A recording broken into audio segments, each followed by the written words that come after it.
So, good evening, everybody, and welcome to the Kickstart WordPress training. My name's Paul Bird. I'd just like to ask if you could hear me, and if you can just hit the chat box there and say yes or loud and clear, just to make sure that we are all live and everything's turned on. Okay, we all seem to be okay there now. So as I say, my name is Paul Bird. I'm from Internet Training Business, and our special guest tonight is Julia Hayden from the WordPress Courses London. Julia is going to be talking you through the basic steps of WordPress and how to build that perfect website. In particular, we're going to be showing you the #1 thing that will help you get your site producing good business for you. And we're going to, at the end, I'm going to be talking through some SEO tactics and showing you the biggest failing that most people have with their website and the thing that causes most people that frustration. So I'm going to pass you over to Julia now, and this is Julia Hayden. Thank you. Thank you, Paul. Hello, everyone. So my name's Julia, and as Paul mentioned, I teach people and train people how to build WordPress websites. So today I'm just going to be taking you through a few different things that are really important about WordPress. I'm going to be showing you some great examples as well of big brands that use WordPress. But obviously don't let that put you off, because although you might think that they've got big budgets, really you don't have to have a huge amount of money at all to build a fantastic WordPress site. So you might be asking yourself, well, why would you use WordPress? Well, there are 4 very good reasons as to why you might want to use it. One, it is free, which is obviously great news. It's easy to install, especially when you know how. It's easy to use. Again, once you know how to use it, it's really, really great to use. And also, a big thing for a lot of people is that you actually don't require any coding experience. So WordPress started in 2003, and it started as a blogging platform. Now, today, you really don't even, there are some websites out there that use WordPress, and they don't even have a blogging platform to it. So they don't have a blog or a news section. So what I've got here is I've just taken actually, this is Google Trends, and you've got here the most sort of popular and well-known CSM systems, so content management systems that are out there. As you can see, WordPress is the blue line, Joomla is the red line, and Drupal is the yellow line. And as you can see, they really are sort of dying down, and WordPress is massively overtaking them. A big reason for this is a lot of people want to have control of their websites in-house. They want to build something that they can manage very easily, and Joomla and Drupal are sort of not as easy to manage. WordPress, as I say, fantastic platform. Once you know how to use it, it's really, really great. So I just want to show you a few different examples that I've got here. So we're going to start just taking you through. We've got Tom Jones. He uses WordPress for his website, and he's recently changed it. Just within the last couple of weeks, he's changed it, but you can change things very easily. Before, his logo was sitting over on the left-hand side. Now it's on top. So you've got his logo here, all his social media, as you can see at the top. You've got his main menu here. And you know, he sells his tickets, he's got his members, a bit about himself, obviously his videos and his photos and different things along there. As you may have just seen, you've got the photo slider here, which is just rolling through the different images that he's got on his website, and obviously you can click here to then make it go through to the next one, or it'll automatically go through. If we scroll down his site, you can see here he's got where you can actually play his different singles that he wants you to obviously go and purchase by the looks of things, because they've got this little cart icon on the side here. And then he's got sort of all about his live events, a little bit of news, and also again some social media to get you connecting with him.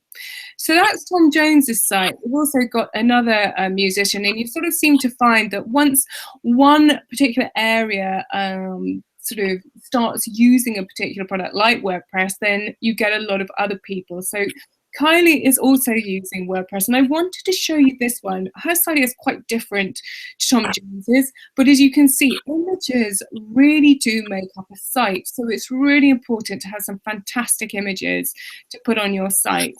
But the reason I wanted to show you this is Kylie, obviously this site is for her videos, her music side of things, but also if you're not aware, Kylie also does an at-home range, and she sells duvet covers and things like that. So you've got her main music site here, and as you can see, very, very sort of graphic based.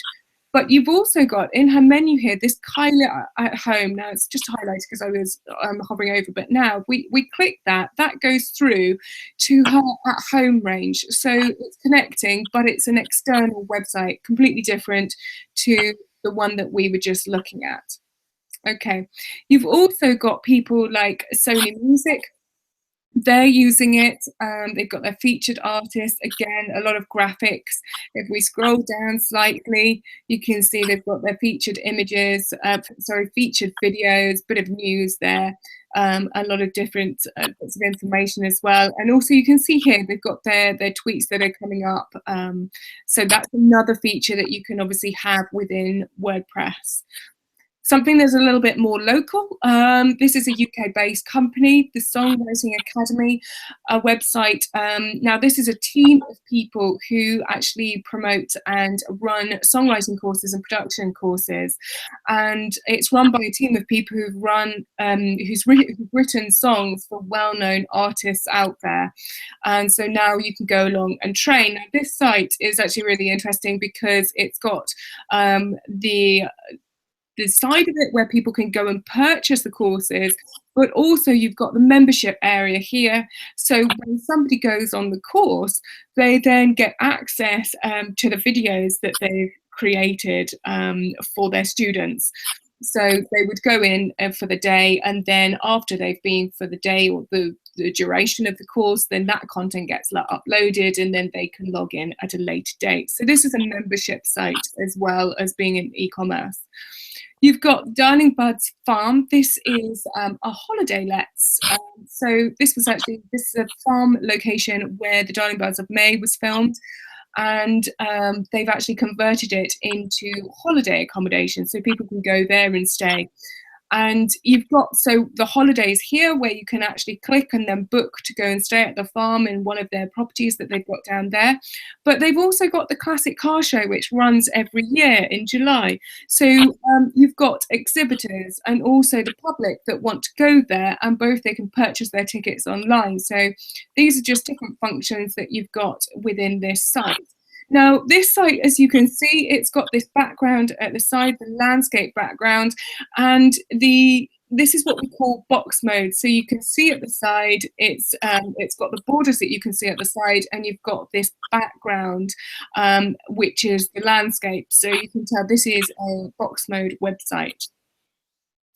And then if we come across something a little bit different, a school. So there are a lot more schools, and I find that I've been training a lot more educational establishments, also governments, different government bodies. So recently I trained Croydon Council for their WordPress website. And you can see, again, this site was actually created by a company that created the website for the Shard in London. And they came and they had some training as well with me on this site. So they've got all the different things that they need to have. So, for example, they've got their governors, and then they've got all the meeting minutes and everything all uploaded. So they've got a huge amount of pages within their site, and a massive amount of information, both for staff within the school, their governors, also the students and the parents. So lots and lots of information that's on this site. You've also got something a little bit different, Vogue magazine. Now, this is the Indian Vogue.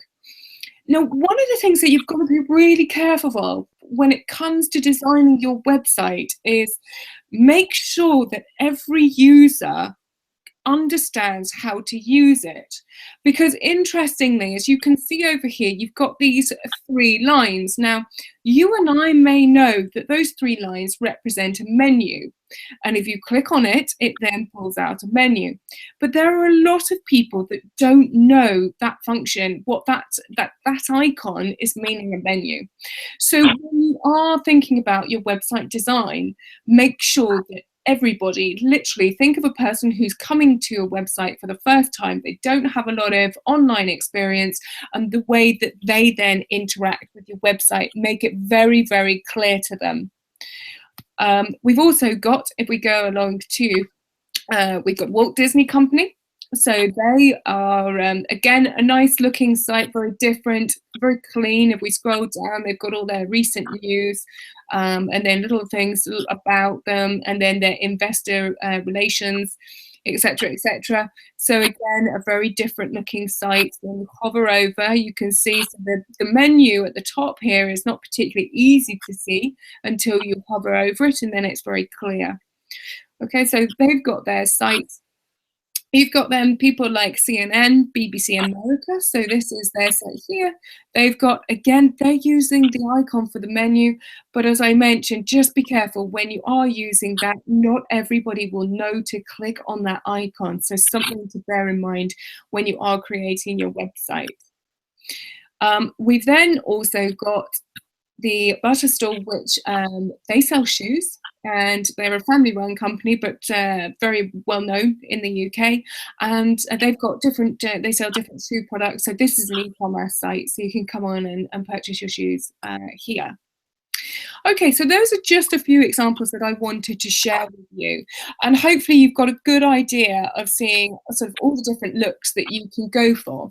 Now, I mean, I say all the different looks, you literally can create any look within WordPress. So if you like something that you've seen there, it's very likely that you can just replicate. I wouldn't obviously recommend just completely replicating it, but taking that idea and then creating it, using it as a base for yourself, and then building upon it and making something that's absolutely fantastic. So I've shown you those examples, but I just want to show you, when you install WordPress for the first time, this is what you're going to come to, okay? Now, this is WordPress, the 2016 theme. Now, a theme is the look and style of your website, okay? So each year, WordPress bring out a new theme. Now, don't expect that when it turns in January 2017, don't expect necessarily that the WordPress theme will suddenly change. It can change at different times throughout the year. So, for example, 2015 actually came out July of 2015, and 2016 came out of December in 2015. So it just depends. They just make sure that they've got the best possible theme to start with. So this is the default theme. Whenever you install WordPress, this is what you're going to come to. And then from here, you can change it to anything you want. So Tom Jones, when he started with his website, this is what he would have started with, and then made it into something that's really, really fantastic and looks brilliant. Okay, now you're probably wondering, okay, well, that's just great. Now, how do we actually start changing things within WordPress? Where do we go to start adding our pages and our content within our site? Well, with any WordPress website, in order to get into the back end of it, you need to type in wp-admin. Okay, so what I'm actually going to do is I'm going to go across to Kylie's site, and I'm just going to show you as an example. If I type in wp-admin, it's going to take me to a login area. Okay, and this is the default login area for WordPress. So on any WordPress website, no matter which one it is, so if I go across, now that's that was her at home range. So let's go across to Tom Jones's. If we type in /wp-admin, now his is not the default look, but he's had it so it's customized around his theme, but in exactly the same thing, wp-admin takes you to your login area. Okay, once you've logged into your WordPress website, this is where you're going to come to. Now, this is the WordPress dashboard. And as you can see, over on the left-hand side, you've got this black left-hand menu where it's got the dashboard, your home, updates, posts, media, pages, comments, contacts, appearance, plugins, users, tools, settings, etc. This is the area where you customize and add the content to your website. Okay, so there are some really important things that you need to do when you get started, and you need to just make sure that when you come into your website, you want to go to settings and general, and you want to make sure that you have put your WordPress title in and your tagline. Now, by default, your tagline will say just another WordPress website. So make sure you take it out. Even if you don't have a tagline, make sure you take it out, because it also displays on the front end, and it will display in the tab up here of your website. So it's really important, make sure you take that tagline out. Now, if you come down, you've got your time zone, and I've set these. So I've just set mine to London. I've also set my date format, and usually it's quite Americanized. So what I did was I clicked on custom, and I just put in this small j, capital S, space, capital F, space, capital Y, and that's then created this date format that I wanted. I'm happy with my time zone, and the last thing that you probably want to do on this page is just set your site language and set it from USA, set it to English.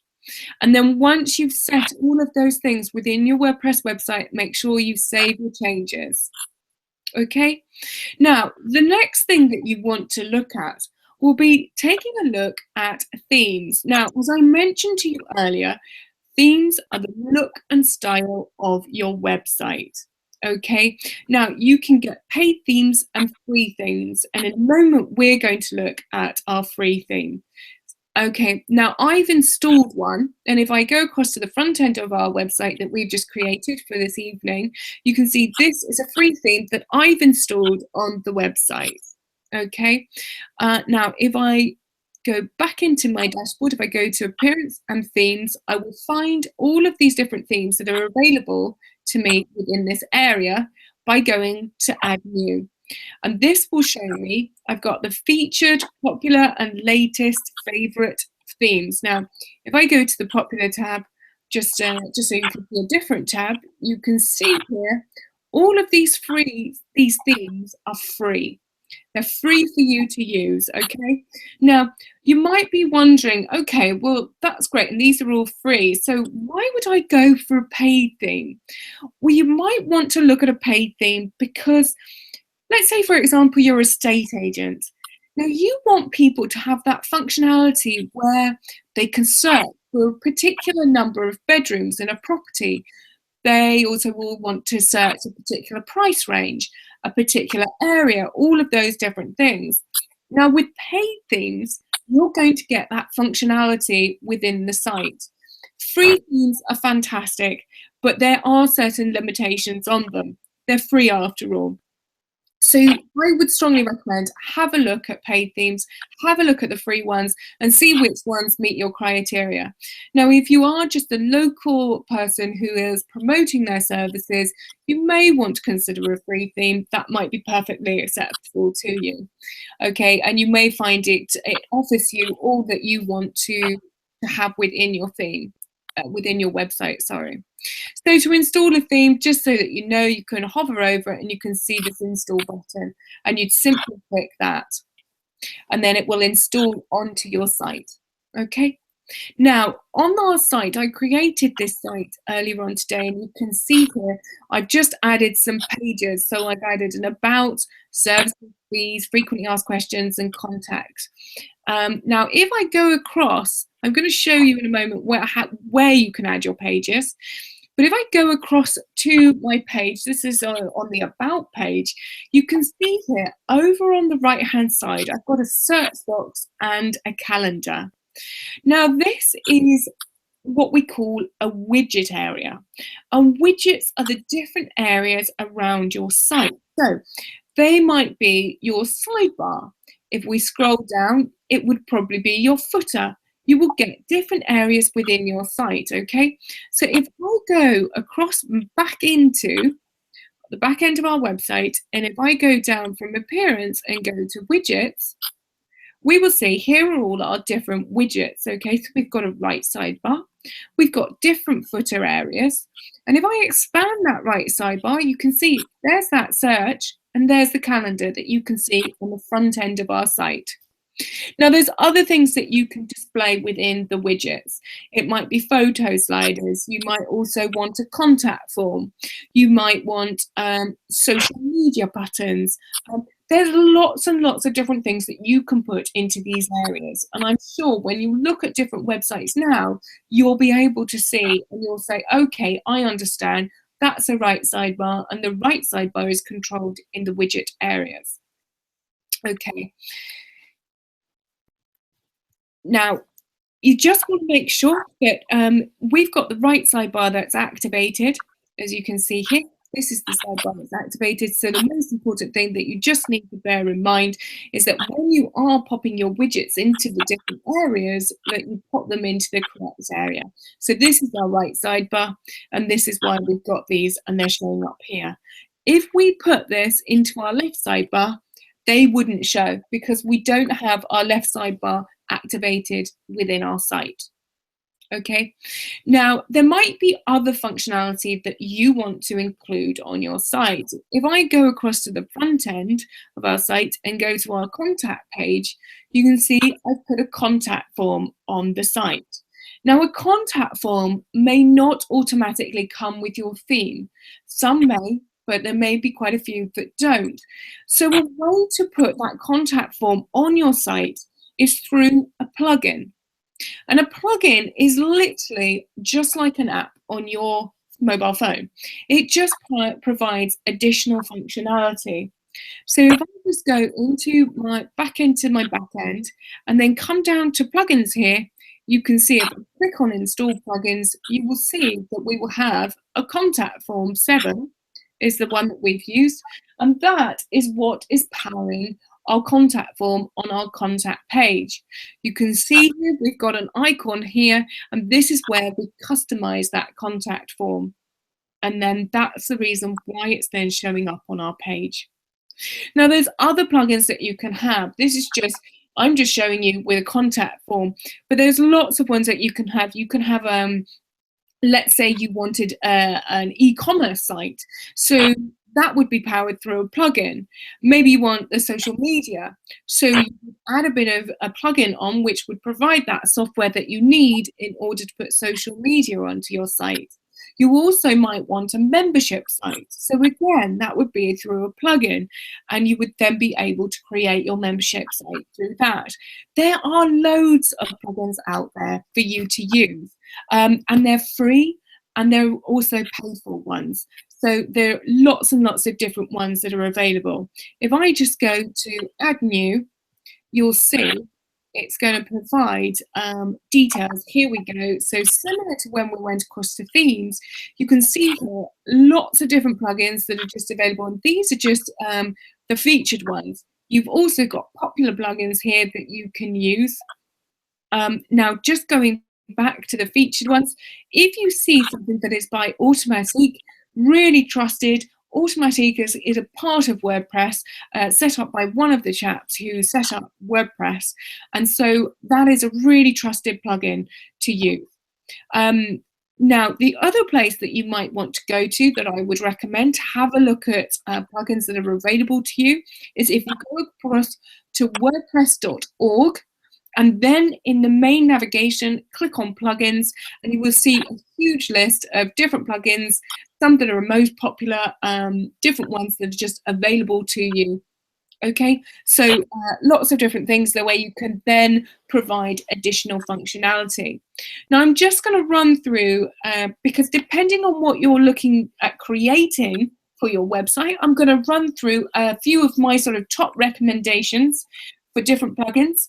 So if you're looking for a membership site, I would strongly recommend a plugin called Wishlist Member. Really great plugin, fantastic once you've got to grips with it and you understand how it works. It's a really brilliant plugin, and it will, the great thing with membership sites is they can create a fantastic recurring income for you.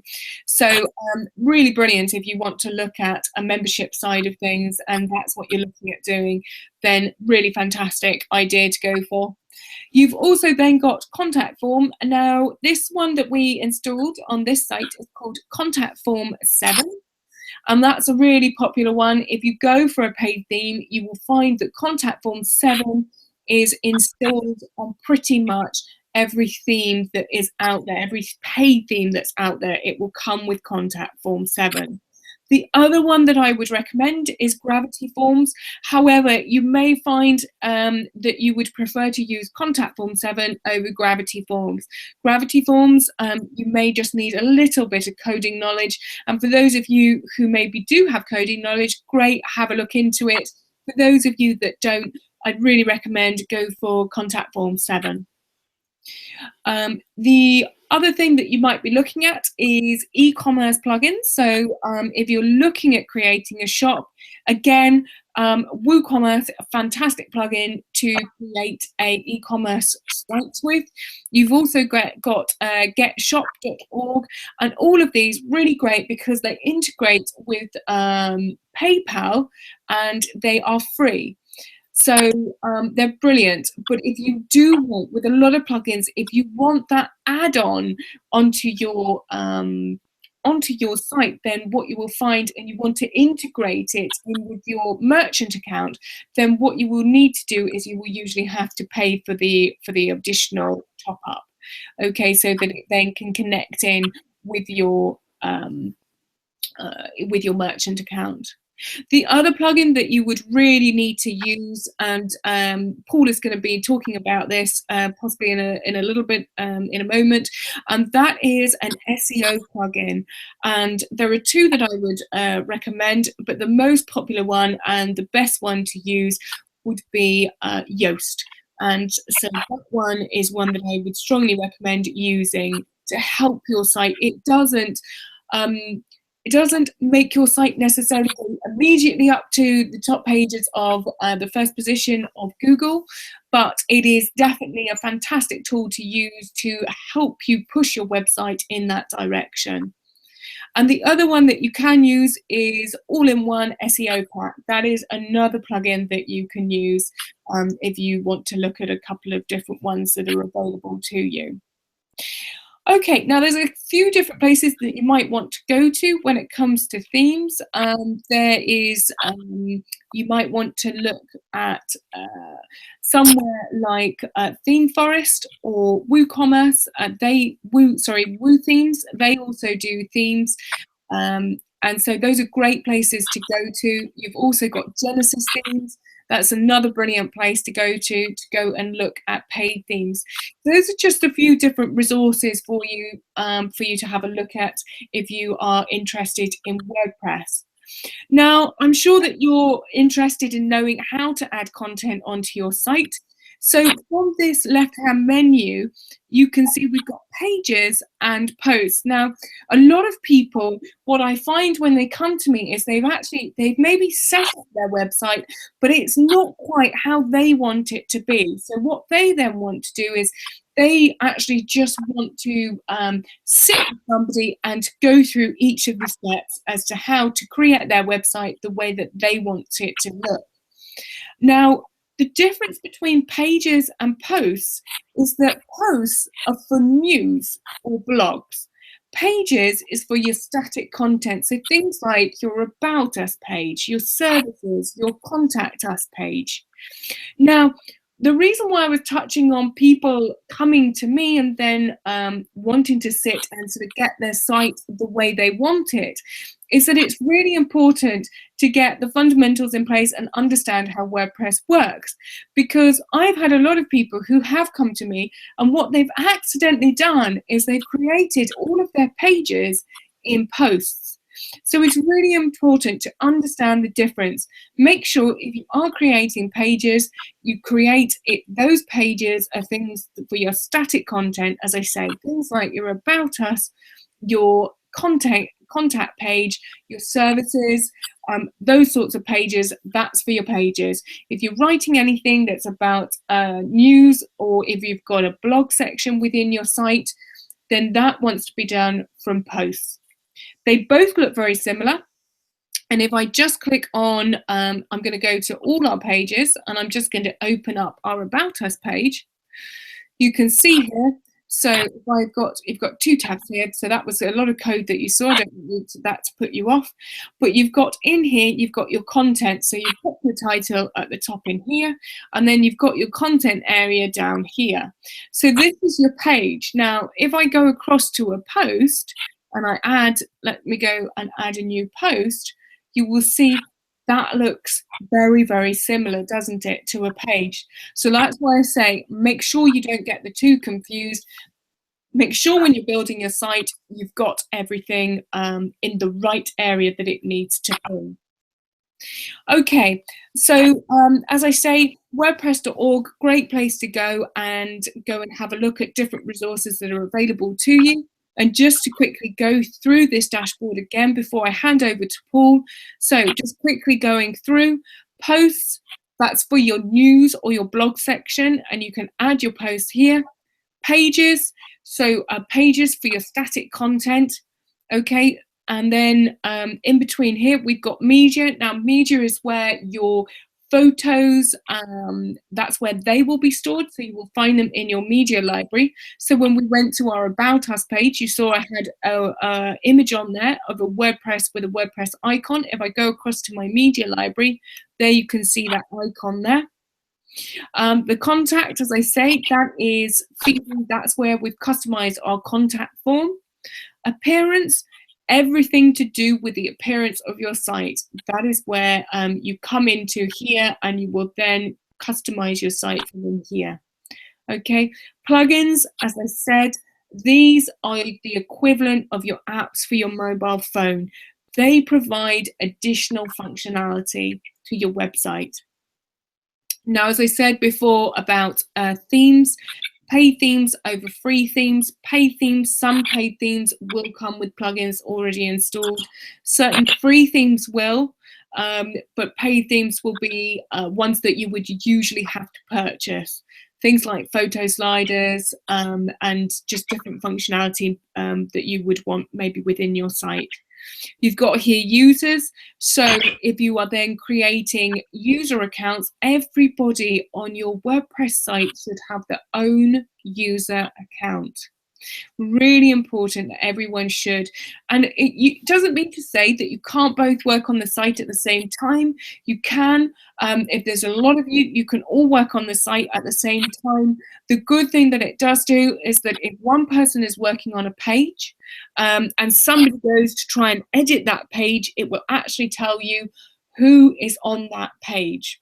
Okay, now one of the quick things whilst we're on the users, a really important thing to make sure that you do is in your profile. If we click on your profile now, when you go to install WordPress, then you will be asked to enter a username, and usually it will generate a password for you automatically.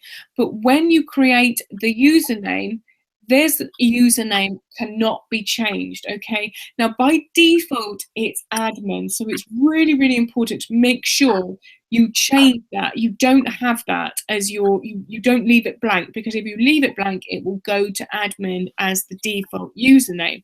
So you want to try and have something a little bit different. The other thing is I would strongly recommend not using people's names. If you're in a company and that person is an employee with your company and they happen to leave, then you can't change that username. It might be slightly frustrating for the next person who's going into their role. So you can obviously change the first name and the last name, but the username you can't. So think maybe around their role. Okay, and then you can, when they've left or if they leave, then you can change the first name and the last name.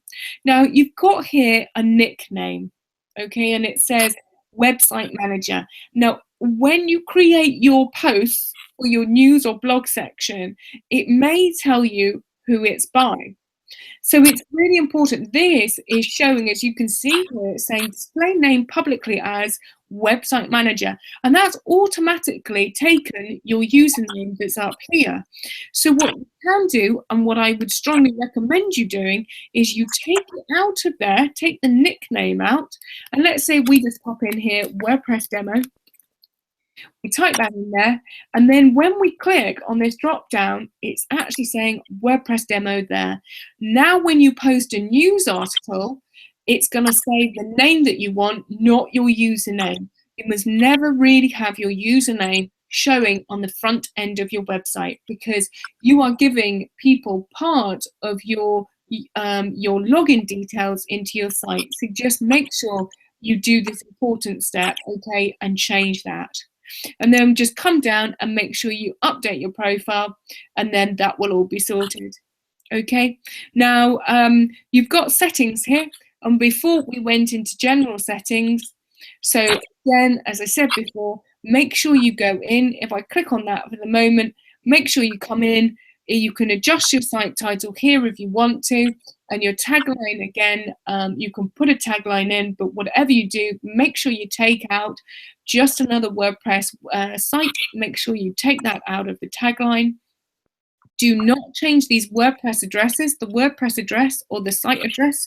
Do not change those, leave those as they are. Your email address, obviously, you can change. And as I said, set your time zone. Make sure you set your date, format correctly.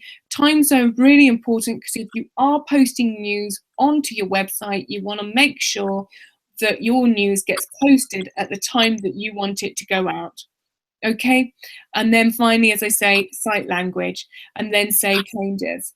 So I hope that's given you a good overview of WordPress and the back end of the dashboard. I'm going to hand over to Paul now, and he's going to go through a couple of things for you. Thanks very much, and have a lovely evening. Thank you very much, Julia. Well, there's some great information there, some real insightful stuff. I've even made a few notes myself, so that's fantastic. Well done on that, thank you. Right, yeah, so I'm just going to show you now through what we call the SEO, and SEO is search engine optimization. Let me just pull up this. Right, so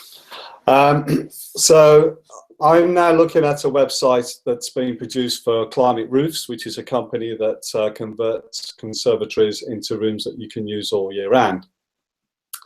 I'm now going to go into the dashboard for the Climate Roof sites and show you how we put in the SEO. So the SEO is everything that Google will look at when it's ranking your site or individual pages.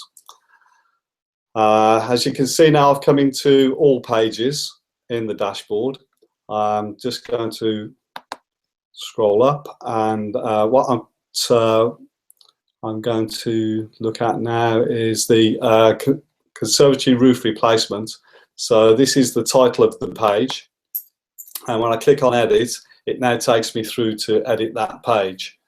As Julia says earlier on, we've got the visual here, or we've got text here. I'm working in visual because I don't have any coding capabilities of my own. And when we scroll, sorry, if I just show you at the top, in the title here is conservatory roof replacement. Now, the reason I've chosen this is we specifically targeted that as a keyword within Google. We know that quite a few people each month, we're talking maybe 400 or 500 people a month, will actually search for conservatory roof replacement. So that's one of the keywords that we're aiming for with our SEO. When you come down to the next there, here's the permalink. This is what shows in the browsing URL box at the top here. And you can see even in here, it says climateroofs.co.uk/conservatory roof replacement. So we've now got it in the title of the page, and that automatically adds it then into the URL. So when I scroll all the way down, I'm not going to talk about what's on the page. That's irrelevant at this moment. I just want to talk to you about Yoast. It's quite a long page. Let's keep going. Here we go. So here you can see it says Yoast SEO. And when you put the plugin for Yoast SEO, it automatically puts this section on the bottom of the page when you come in to edit it. So just a quick reminder, if you go into plugins and it's got installed plugins, if we just click on there,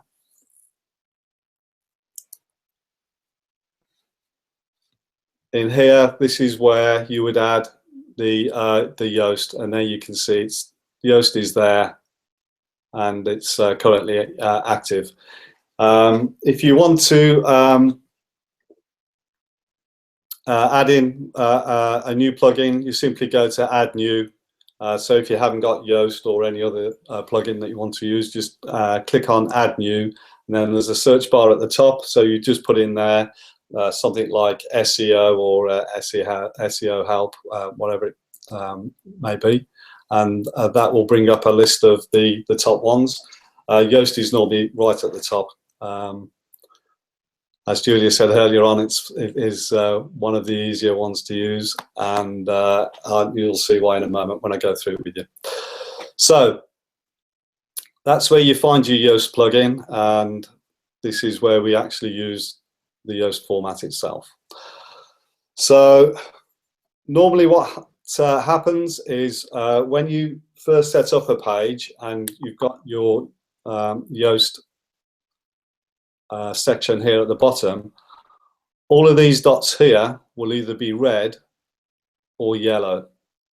They'll seldom be green, but it tells you why it's red, and it tells you what you have to do to get it to turn green.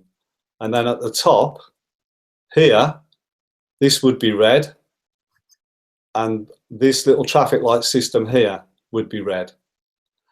And the idea is, as you start adding your SEO into the back section of your website, it'll slowly start turning amber, and then eventually it will go green.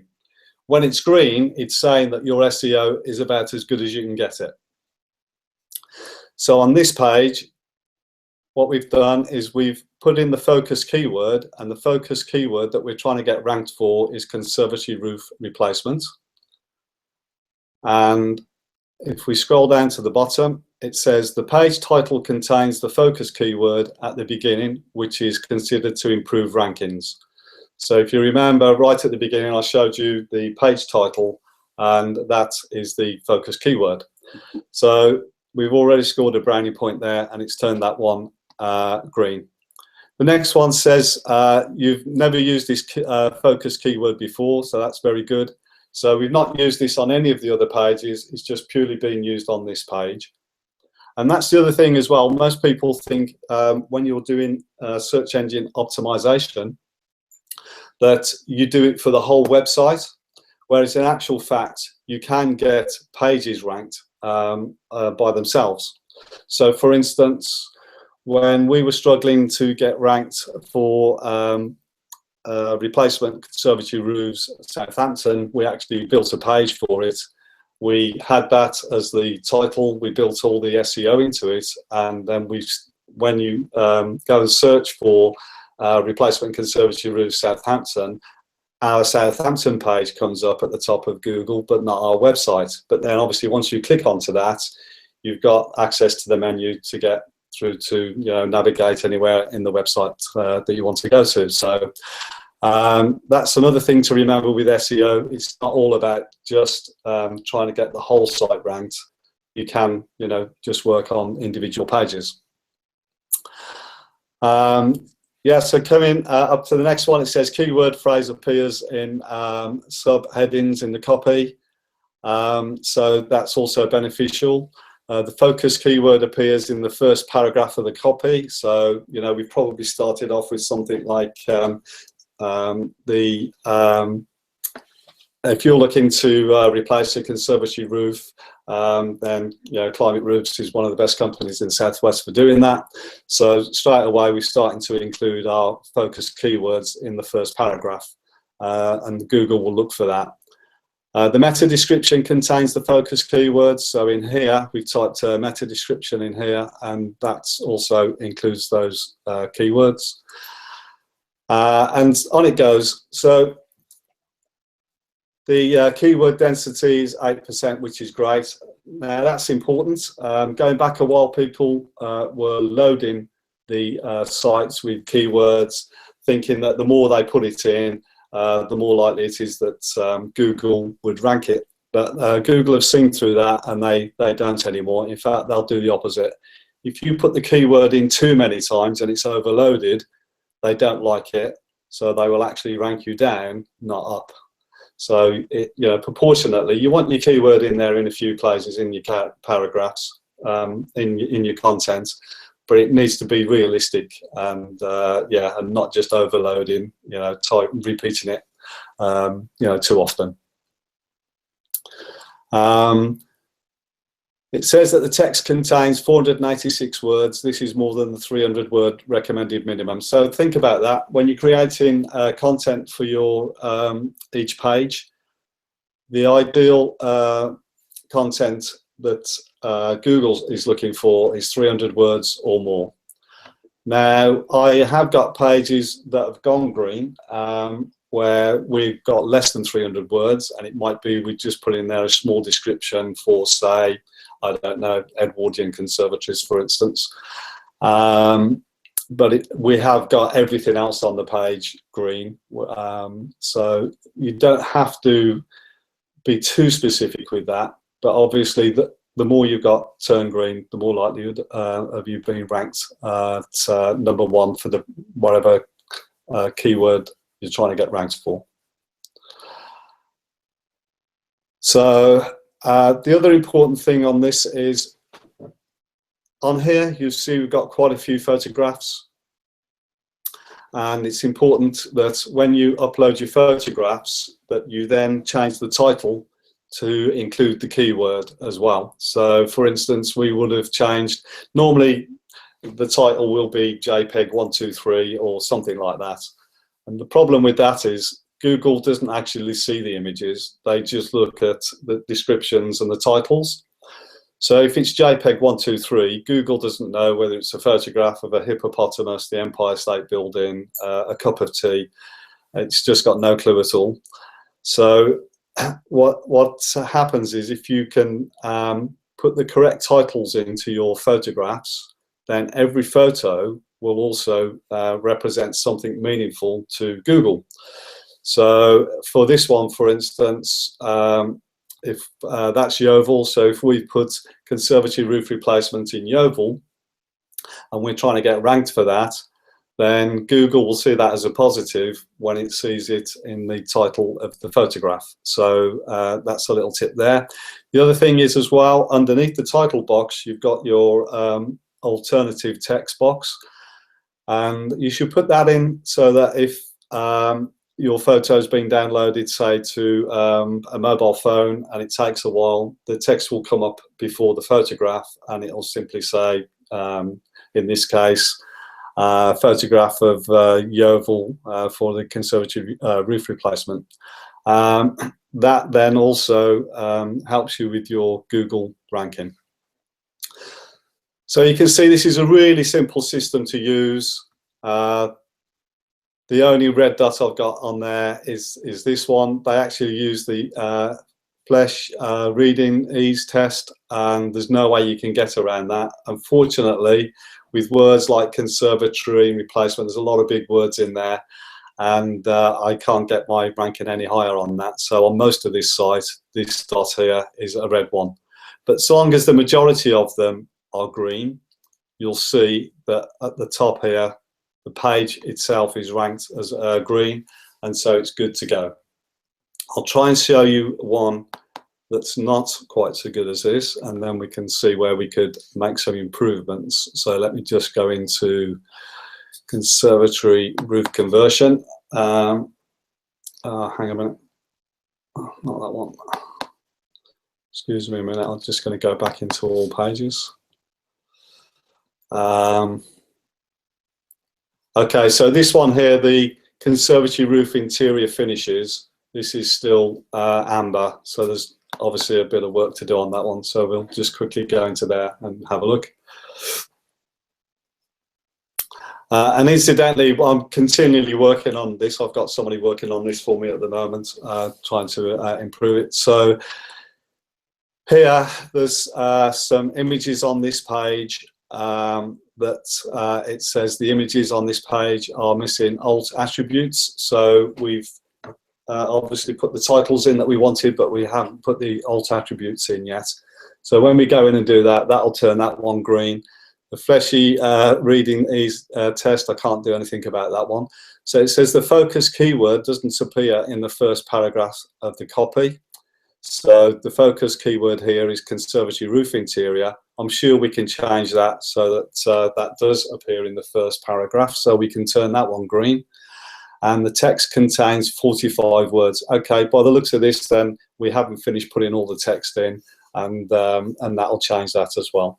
So you can see now straight away, not only do I know that it's not going to rank as high as it should do, but it's telling me why it isn't and what I need to do to change it. So it's a really simple system to use. Okay. So that just about, just pull out of there. Oops. Okay, we're back, yeah. So that concludes the webinar for this evening. Julia obviously runs the WordPress courses, so if you would like to attend one of her courses, we can arrange for you to hook up with her and get onto one of those. I started off 3 years ago, actually on one of Julia's courses, and I built, well, getting on for maybe 100 websites now. With the SEO, we can, we're also going to be running a course later in the year. We'll be showing you how to build a website from scratch. We'll be taking you through every step. I'll be showing you how to put in all the SEO and how to integrate it into your online business. And if you've got a bricks and mortar business, we can show you how to integrate it into all your other marketing within that business as well. If you're interested in any of these courses, then please get in touch and we'll be happy to talk you through it. If you'd like to request a callback where either Julia or I will give you a call and we'll spend half an hour with you just giving you, looking at your business and giving you a brief analysis of what you should be looking at, what you should be doing online, then please get in touch and we'll be happy to give you half an hour of our time and just go through all that with you. If you would like to do that tomorrow, then hit the button below that says please call me back and leave us your telephone number, email and name, and we'll call you back tomorrow. Thank you very much and good evening.